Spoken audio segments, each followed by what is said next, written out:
Hello, everyone, and welcome to Cab Gab, the place where friends and followers of Oregon Cabaret Theater can tune in to stay connected, informed, and most importantly, entertained.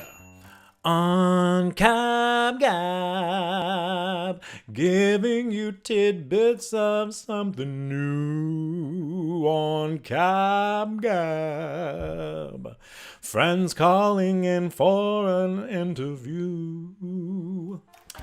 On today's episode, we will be meeting with Oregon Cabaret Theater technical director Drew Bangs. So welcome her to the show. Hey, Drew Tastic. How are you? Very well, Galloway. How are you doing? I'm doing great, actually. For our audience members, just give them a little rundown of who Drew Bangs is and how Drew is connected to Oregon Cabaret Theater.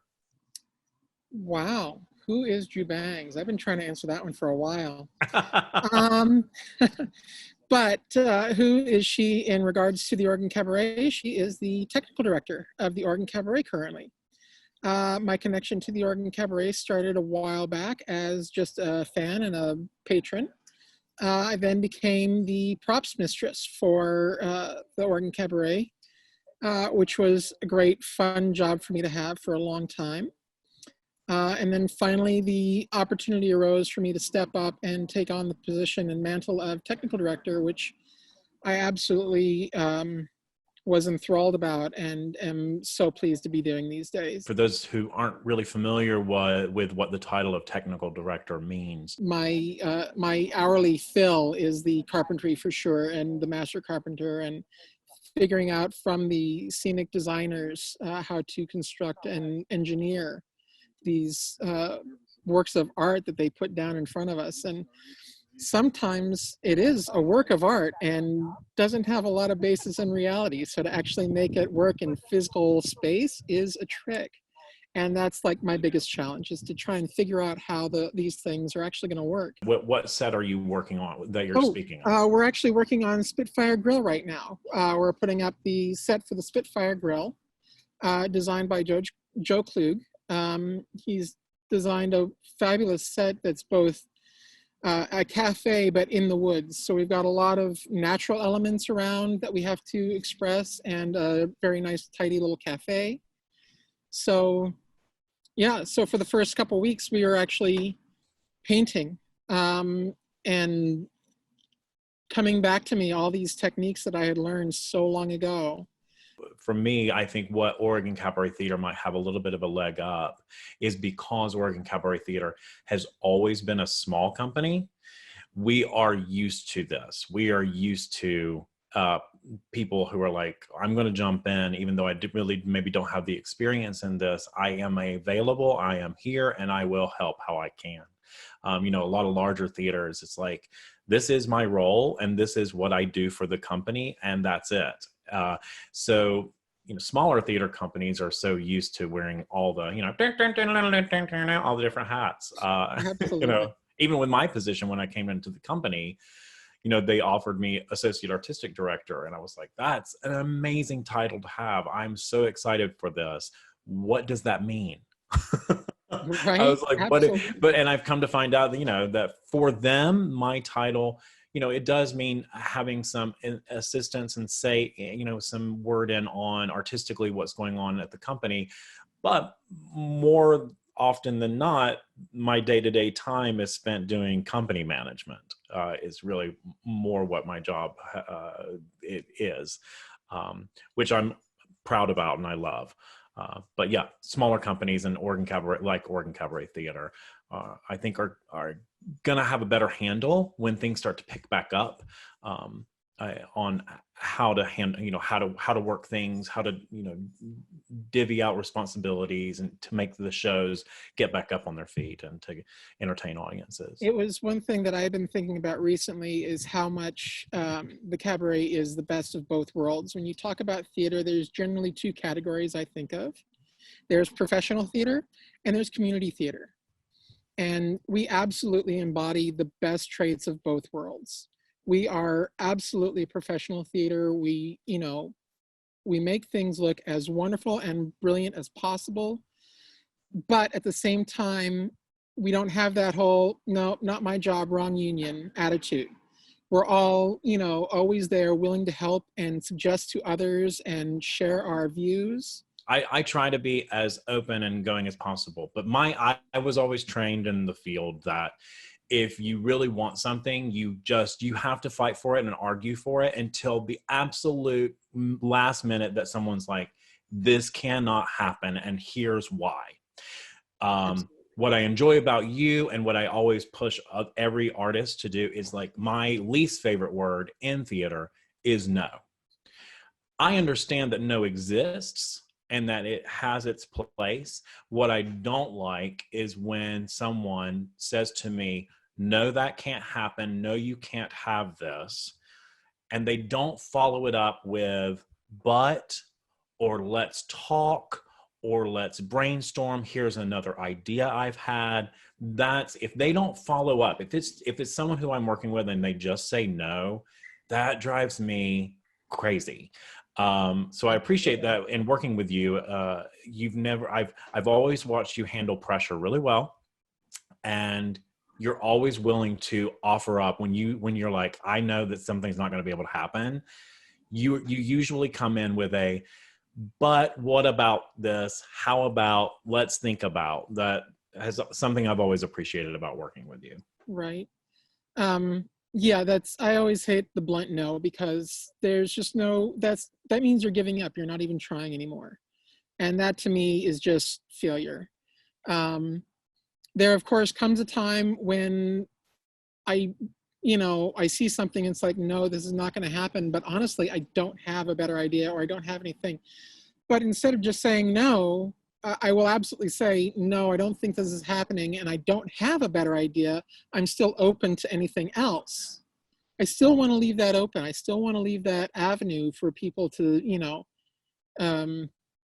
feel like they're not just being shut down, because that's never a good thing. You never want to shut anybody down, because that's when creativity stops. You can't go into it. You can't go into theater or any form of art form too cautious. You have to be willing to push it, and you have to be willing to, and in that there will be mistakes made. So Drew, we've talked a lot so far already about your transitions professionally, since you've joined the company.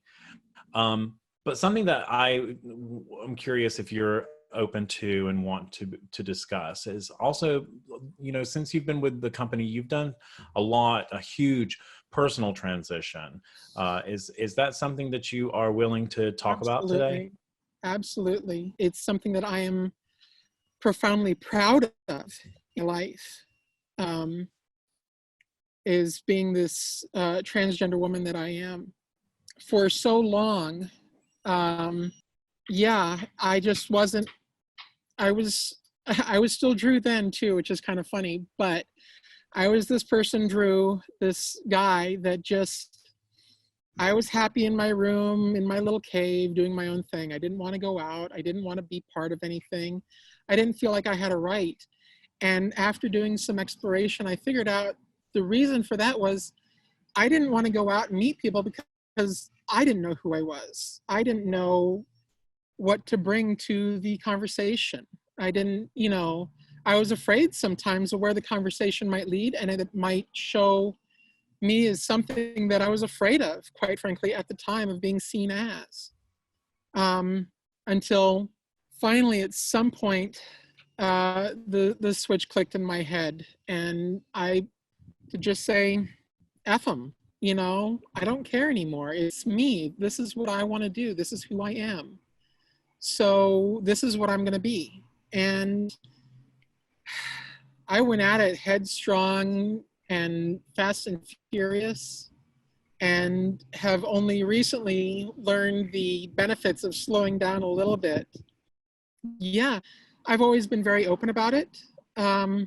Anybody who has a question, I'm more than happy to answer. Because ignorance is what kept me in the dark for so long. So ask the question, be curious, and it will, I don't want to tell you what you are, only you can decide what you are or who you are. but maybe I can give you a glimpse as to what it was for me and what I went through. And maybe if you see something that correlates or, is similar or whatever, it might lead you to that question, is this who I am, or could I be something else? Do I want to be something else or someone else? And the answers to all those are yes, you can be who you want to be, just be yourself. I don't know if courage is the right word for me when I want to say how proud I am of you that you've found the courage, because I think it was, if you are who you are. I think I'm proud of watching you take ownership of who you are, and then to watch it happen so quickly. I was absolutely a fan. And I will have to say that you may say that Andrew before was a happy person. I will say this: the Drew that I have come to know now, I mean, Andrew before, coming into a bar or a restaurant or any kind of social setting, Andrew never would have walked straight up to me or, many people and started a conversation. As soon as Drew became part of the picture, current Drew became part of the picture, I mean, you were walking straight up to groups of people, starting conversations, becoming a part, becoming involved. So it was just really empowering to watch you. And to continue watching you go through this process. Well, thank you. It's a conscious decision, and you hit the nail on the head there. It's ownership. It's owning who you are and owning your decisions. I am grateful to this community and to the cabaret because I think it was the space that I was in that was so comfortable and welcoming and accepting of transgender people like myself, that I finally felt the courage to even ask myself these questions again and to say, there's nothing wrong with this. If I like this, this could absolutely be who I want to be. And the more I realized it, the more I'm like, yes, actually, that is who I want to be. That's how I want to live my life. One of my favorites was telling Val about my transition and what I was going to do, because we were all at a production meeting that day, and I had told myself at the end of the meeting I was going to announce this to the company, but she had to run out for another meeting or something. So at one point I followed her up the stairs while the meeting was going on. I went, so by the way, I was going to tell everybody, and I'm just going to tell you now, this is me, I'm a transgender woman. And she just looks at me like going, yeah, okay, great, thank you. And that was it. And I was like, okay. She's like, oh yeah, that's sure, no problem, go for it.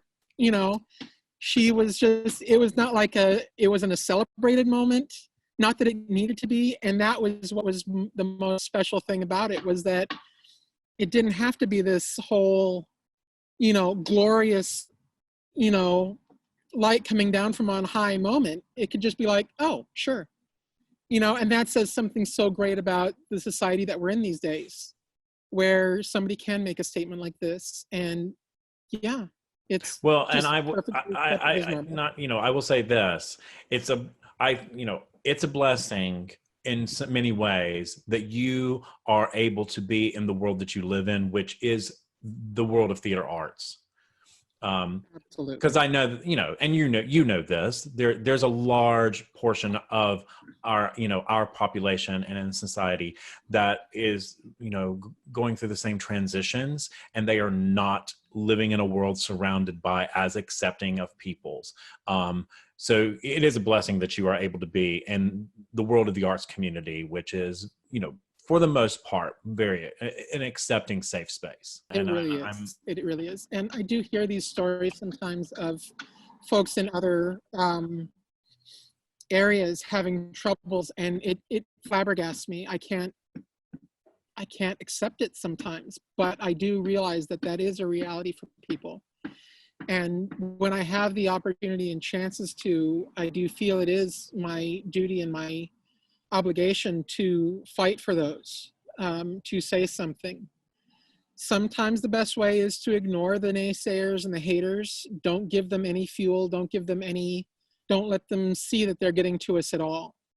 But other times, I've honestly, there is a group in Ashland that, you know, speaks their piece at different rallies. And they recently were outside an LGBTQ event that I went to and was taking part in. And even though I knew the best policy was probably not to engage them at all as I left, all I could think to say was thank you for strengthening my belief in my own pride. Because of what you're doing, I know I'm doing what I need to do. Incredible. Kill them with kindness, kill them with love. You know, that's the way we've got to do this. That's the way we have to do it. That's the exact way we have to do it. We have to just continue combating with kindness and leading by our own example. And that's the only way we're going to educate. We may get through to some of them, but we can fight very hard to win over their children and their grandchildren. And the only way we can do that is by being the best selves we can be. So I just want to let you know that you are a part of us. We do accept every beautiful thing about you. You are a part of our family. You're a part of my family. I just think the world of you. And I want to thank you for joining us. And I want to thank you for sharing and being open and honest. That's a wonderful thing. Thank you so much, everyone, for tuning in. I hope you enjoyed today's episode.